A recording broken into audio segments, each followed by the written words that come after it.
Le débat portait sur la présence chinoise en Afrique et plus spécifiquement sur cette nouvelle route de la soie. La présence chinoise en Afrique, elle est acceptée pour trois raisons. D'abord pour des raisons géostratégiques. C'est une alternative aux anciennes puissances coloniales. C'est une façon pour de nombreux États africains de diversifier leurs partenaires.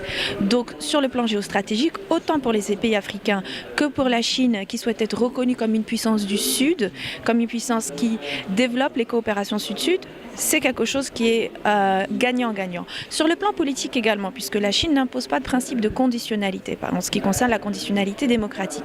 Et on sait très bien que pendant longtemps, le principe de conditionnalité démocratique a parfois, pas toujours, déguisé d'autres conditions qui étaient liées à des normes néolibérales issues des acteurs du consensus de Washington.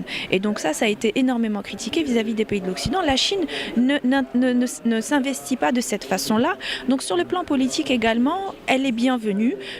Pour la Chine, sa présence en Afrique est aussi bienvenue. Sur le plan économique, et ça c'est le troisième domaine, là encore il s'agit d'un partenariat qui s'efforce d'être gagnant-gagnant puisque la Chine investit, les États africains bénéficient en principe de ces investissements en termes d'infrastructures et autres, et en même temps la Chine crée de l'emploi, crée de la valeur ajoutée, importe des richesses, importe des matières premières. Maintenant il y a une limite à tout cela, c'est qu'on s'occupe énormément de débattre de la légitimité de cette présence chinoise. Ça c'est un débat qui se situe en Occident, qui s'est déporté chez nous. Est-ce que la Chine est légitime? Et du coup, ça nous empêche de regarder le fond de la question.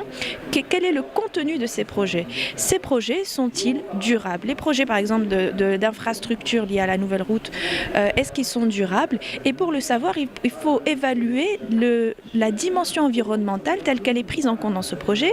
Et à ce stade, c'est quelque chose qui est faiblement discuté. L'environnement n'est pas un sujet d'importance. Or, c'est un sujet qui est pressant, c'est un sujet qui est transversal puisqu'il touche tous les domaines, l'énergie, l'infrastructure, le côté social, l'économie solidaire, etc. Et c'est un sujet qui n'est pas suffisamment pris en compte, alors même que la durabilité de ce partenariat, puisqu'on est en train de penser, pas pour demain, mais on est en train de penser des projets à 20, 30 ans. La durabilité de ces projets, elle dépend de la prise en compte de cette dimension environnementale. C'est donc le point que j'ai voulu souligner aujourd'hui. D'accord, merci. Je vous en prie.